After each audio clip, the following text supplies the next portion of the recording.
श्री शिवाय नमस्तुभ्यम। हम सबको पता है कि सावन का बहुत ही पवित्र महीना चल रहा है और सावन की इन सभी तिथियों में जो एक और महत्वपूर्ण दिन होता है वो होता है नाग पंचमी का दिन। बहुत लोग पूछ रहे थे भैया इस बार की नाग पंचमी 28 जुलाई को होगी या फिर 29 जुलाई को, वो कौन सा मुहूर्त है जिस दिन हमें उपाय करना है और वो दूध का इस्तेमाल हमें कैसे करना है, इसकी बातें भी इस पूरी वीडियो में हम लोग करने वाले हैं। बहुत ही ध्यान से वीडियो को देखिए क्योंकि सावन के महीने में जो तिथियां आती है ना, बहुत सारी तिथियां आती हैं जैसे प्रदोष, शिवरात्रि, उन तिथियों में सबसे महत्वपूर्ण तिथि मानी गई है नाग पंचमी की तिथि सावन के महीने में। ठीक है ना। पहले हम लोग कुछ पढ़ते हैं, उसके बाद में महाकाल की नगरी उज्जैन के पंचांग की बातें करूंगा कि एक्चुअली में कैसे हमें 28 को होगा या 29 को नाग पंचमी। ठीक है ना।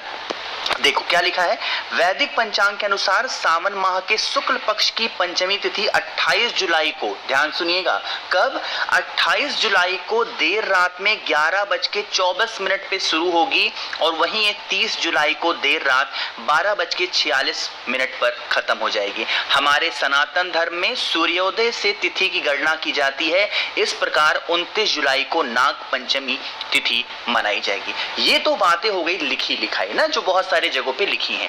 अब हम लोग जिसकी बातें करने जा रहे हैं ना, जब भी डेट को लेके ऐसा कोई कंफ्यूजन होता है, आपको पता है मैं महाकाल की नगरी उज्जैन के पंचांग की बातें करता हूं, ये चीजें आप सबको बिल्कुल पता होंगी, है ना। तो उसी की बात हम लोग करने जा रहे हैं, बहुत ध्यान से सुनिएगा। ठीक है ना। देखो सबसे पहले क्या लिखा है, पंचांग 29 जुलाई 2025 और ये कहां का है, उज्जैन मध्य प्रदेश का। अब यहाँ पे समझो एक तिथि लिखी हुई है नीचे, वो कौन सी तिथि है, शुक्ल पक्ष की पंचमी तिथि।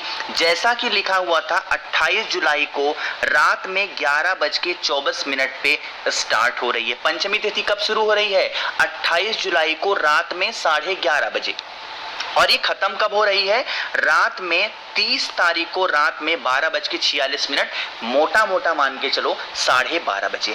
अब यहाँ पे 28 को स्टार्ट हो रही है, 30 को खत्म हो रही है, तो इसका मतलब क्या हुआ कि 28 तारीख को तो रात में स्टार्ट हो रही है। अब ये जैसे ही 12 बजेगा तो कौन सी तिथि लग जाएगी, 29 जुलाई लग जाएगी। और इसका मतलब 29 जुलाई के समय जिस टाइम पे सूर्य देवता उदय होंगे उस टाइम पे तिथि कौन सी रहेगी, पंचमी तिथि रहेगी। इसका मतलब हमारे हिंदू धर्म सनातन धर्म के हिसाब से जो भी तिथियां हैं वो सूर्योदय के हिसाब से देखी जाती हैं। तो हमें नाग पंचमी का जो पर्व है, त्योहार है, वो कब मनाना है, 29 तारीख को मनाना है। ठीक है ना। चीजें क्लियर हुई क्या। तो मुझे लगता है कि डेट को लेकर के आप लोग का जो कंफ्यूजन होगा वो बिल्कुल दूर हो गया होगा। अब यहाँ पर जो सबसे मेन बात है ना, जो हर वर्ष आप लोग गलतियां करते हैं, मुझे उम्मीद है 2023 में भी गलतियां की होंगी, 2024 में भी की होंगी, और अगर आप ध्यान से नहीं समझोगे तो 2025 में भी गलतियां करोगे। क्या गलतियां होती हैं, देखो बहुत सारे लोगों ने गलत प्रथा लगा रखी है, गलत नियम बना रखे हैं कि जब नाग पंचमी का दिन आता हो तो सांप को क्या पिलाना चाहिए, दूध पिलाना चाहिए। और मैं आपको बता दूं, जैसे ही आपने किसी भी नाग देवता को, किसी भी सर्प को दूध पिला दिया तो इससे इतना बड़ा दोष लगेगा कि वो दोष किसी भी उपाय से खत्म नहीं होगा। इसके पीछे का कारण बताता हूं कि मैं ऐसा क्यों कह रहा हूं। देखो जो सांप होते हैं ना, जो नाग होते हैं, या आप कह सकते हो जो नाग देवता होते हैं, वो किसी भी रूप में, किसी भी स्थिति में दूध का सेवन नहीं करते हैं। उनको जबरदस्ती दूध पिलाया जाता है। कोई भी ऐसा नहीं होता, हम लोग तो पिलाते आराम से पी लेते हैं, आप कह रहे हो जबरदस्ती पिलाया जाता है। ऐसा थोड़ी कि मुंह कोई पकड़ता है और मुंह में डाल देता है नाग देवता के, नहीं। लेकिन आपको उसके पीछे की कहानी नहीं पता है क्या। जो सपेरे होते हैं ना, जो नागों को पकड़ते हैं, जो सांप को पकड़ते हैं, वो क्या करते हैं पता है, जैसे 29 तारीख को आपकी नाग पंचमी है तो वो 25 तारीख से ही उनको कुछ खाने पीने को नहीं देंगे, उनको भूखा रखेंगे। ठीक, जब वो भूखे रहेंगे तो उनको आप चाहे कुछ भी दे दो, आप पानी दोगे तो भी पिएंगे, दूध दोगे तो भी पिएंगे। तो इसीलिए उनको जानते हैं वो कि ये हमारे कमाई का जरिया है। लोग दूध जरूर पिलाएंगे, दूध पिलाएंगे, आपसे 20 रुपए 50 रुपए हर व्यक्ति से ले लेंगे और वो दूध गट गट पीते चले जाते हैं। जैसे ही नाग देवता या सर्प दूध पीते हैं वैसे ही कुछ ही दिनों के अंदर उनकी क्या हो जाती है, मृत्यु हो जाती है। मृत्यु कैसे होती है, उन्हें एक प्रकार की बीमारी हो जाती है जिसे हम निमोनिया का नाम देते हैं ना, तो सांप जो होते हैं वो ठंडे जीव होते हैं, वो गर्म नहीं होते हैं, और दूध जैसे ही वो पीते हैं उनके अंदर एक साइंटिफिक परिवर्तन होता है और उन्हें निमोनिया होता है और उनकी मृत्यु हो जाती है। और आपके द्वारा पिलाए गए दूध से ही उनकी मृत्यु होती है, इस बात का ध्यान रखिएगा। तो आप मेरी वीडियोस को देखते हो, मुझे सुनते हो, मुझे मानते हो, मुझे बहुत प्यार देते हो, ये मुझे पता है। मेरी आप लोगों से हाथ जोड़ के निवेदन है, हाथ जोड़ के विनती है, इस नाग पंचमी पे एक प्रण लेना है कि किसी भी सांप को, किसी भी नाग देवता को क्या करोगे, दूध नहीं पिलाना है, ठीक है ना। नाग सांप कभी दूध नहीं पीते हैं, वो सिर्फ पानी पीते हैं, इस चीज का ध्यान रखिएगा, ठीक है ना।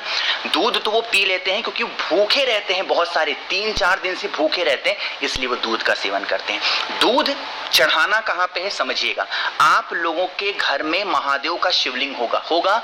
आप लोगों के घर में जो नाग पंचमी का दिन आए, सुबह उठो, स्नान वगैरह करो और भोले शंकर के शिवलिंग के ऊपर दूध चढ़ा दो। जब यहाँ दूध चढ़ाओगे तो इससे आपके घर से बीमारी दूर होगी। और यहीं पे हमें एक नाम बोलना है, नाग देवता की बहन का नाम यहाँ पे हमें बोलना है। उनका नाम क्या है जल्दी से बताओ सभी लोग। नाग देवता की बहन का क्या नाम है, वासुकी। क्या नाम है बताओ जल्दी से। वासुकी का स्मरण करते हुए दूध चढ़ाने से हमारे घर में कभी बीमारी प्रवेश नहीं करती। और अगर आपने डायरेक्ट नाग देवता को दूध पिला दिया तो इससे आपके घर में लोग बीमार पड़ने लगेंगे, इस चीज का ध्यान रखिएगा, ठीक है ना। चलो आगे बढ़ते हैं कुछ ऐसे उपाय की तरफ जो कि हम सभी को करना चाहिए, लेकिन जल्दी से करिए वीडियो को लाइक। और जिसने अभी तक चैनल को सब्सक्राइब नहीं किया, मेरी आवाज आप पहली बार सुन रहे हैं, चैनल को जरूर सब्सक्राइब करेंगे, ठीक। देखो आज के टाइम पे ना कैसा देखा गया है कि लोगों के घरों में लोग बहुत ज्यादा टेंशन में रहते हैं, लोग बहुत ज्यादा परेशान रहते हैं। आपको अपने घर के उन्हीं परेशानियों को, उन्हीं कष्टों को दूर करने के लिए नाग पंचमी के दिन धतूरे का इस्तेमाल करना होगा, ठीक है ना। मात्र एक धतूरा लेना है, बहुत ज्यादा आपको लेने की कोई जरूरत, कोई आवश्यकता नहीं है, ठीक है ना। एक धतूरा लीजिएगा और चावल का मात्र एक दाना भी लीजिएगा जो कहीं से खंडित ना हो, टूटा ना हो, इस चीज का विशेष ध्यान देंगे, है ना। फिर आपके घर में जो महादेव का शिवलिंग हो, या आप मंदिर जा पाते हो तो बहुत अच्छी बात है, नहीं जा पाते हो तो अपने ही घर में फेस रखिएगा उत्तर दिशा, नॉर्थ डायरेक्शन, तो बहुत अच्छी बात है, नहीं जा पाते हो तो अपने ही घर में फेस रखिएगा उत्तर दिशा, नॉर्थ डायरेक्शन। अब यहाँ पर मेरी बातों को सुनिएगा। आपके पास में धतूरा है ना, उस धतूरे को पहले महादेव के शिवलिंग के ऊपर चढ़ाना। जो कांटे वाला पोर्शन होगा वो आप अपनी तरफ रखना, जो धतूरे की डंडी होगी वो माता अशोक सुंदरी की तरफ रखना। इतना रखने के बाद में अब आपके पास में चावल का एक दाना है। जब उस चावल के एक दाने को धतूरे के ऊपर आप रखोगे तो महादेव से विनती करेंगे। क्या करोगे, हे शिव शंभु, हे भोलेनाथ, हम आपके शिवलिंग पे कांटेदार फल, ऐसा शिव महापुराण में लिखा है, धतूरे का नाम बहुत कम जगहों पे है, कांटेदार फल का इस्तेमाल किया गया है, नाम ये दिया गया है कांटेदार फल। हम यह कांटेदार फल आपके शिवलिंग के ऊपर समर्पित कर रहे हैं। ये हमारे जीवन के कांटे हैं। क्या है, हमारे जीवन के कांटे हैं। आप इन्हें स्वीकार करें और हमारे जीवन के जो कांटे हों उन्हें निकालें। हमारे जीवन में जो भी कष्ट चल रहा है उन कष्टों को, उन परेशानियों को दूर करें शिव शंभु। इस प्रकार से विनती करके, प्रार्थना करके, और फिर आप एक लोटा जल अगर महादेव के शिवलिंग के ऊपर चढ़ा देते हैं तो इससे आपके घर में जो भी किसी भी प्रकार का कष्ट होगा वो कष्ट की समस्या दूर जरूर हो जाएगी, ठीक है ना। चीजें क्लियर हैं। आगे बढ़ते हैं इस वीडियो के सबसे आखिरी उपाय की तरफ, जो कि हमारा कौन सा उपाय है, चौथा उपाय। आखिरी उपाय है, बहुत ही ध्यान से सुनिएगा। ये उपाय हम लोग नाग पंचमी के दिन करेंगे अपनी इच्छा को पूरी करने के लिए। सबसे पहला काम करना है, वीडियो को मैक्सिमम जगहों पे शेयर करिएगा ताकि सभी को जानकारी मिल पाए। और इस उपाय के लिए हमें एक बेलपत्र की आवश्यकता पड़ेगी, है ना। आप लोगों ने भी सावन शिवरात्रि पे इत्र का इस्तेमाल किया था और इत्र आपके घर में बचा भी होगा, है ना। बहुत ज्यादा तो नहीं, बट थोड़ा सा इत्र हमें देना होगा। और तांबे का लोटा लीजिएगा, जल भरिएगा। अब यहाँ पर हमें क्या करना है, जो इत्र मैंने आपको दिखाया उस इत्र को तांबे के लोटे में ही डाल देना है। फिर से बोल रहा हूँ, क्या करना है, इत्र को तांबे के लोटे में जो जल है उसमें डाल देना, महादेव के शिवलिंग के पास पहुंचना होगा, बेल पत्र समर्पित करेंगे भोले शंकर के शिवलिंग के ऊपर, और जो आपके पास में इत्र वाला जल है वो महादेव के शिवलिंग के ऊपर इसी बेल पत्र के ऊपर अगर आप समर्पित करते हैं, बिल्कुल स्लो मोशन में धीरे धीरे धीरे धीरे करके, नीलकंठेश्वर महादेव, यहाँ पर हम सभी को महादेव का एक अलग सा नाम लेना है, नीलकंठेश्वर महादेव के नाम से अगर उस इत्र वाले जल को बेलपत्र के ऊपर आप समर्पित करते हैं तो इससे आपके परिवार की, आपकी फैमिली की जो भी इच्छाएं होंगी वो पूरी जरूर होंगी। मैंने कोशिश की है आप सभी को अच्छा बताने की। वीडियो पसंद आई हो तो लाइक करिएगा, मैक्सिमम लोगों तक इस वीडियो को शेयर करिएगा। कुछ पूछना है नीचे कमेंट सेक्शन में पूछें, और मेरे जितने भी भाई बहन आवाज आज मेरी पहली बार सुन रहे हैं चैनल को जरूर सब्सक्राइब करेंगे।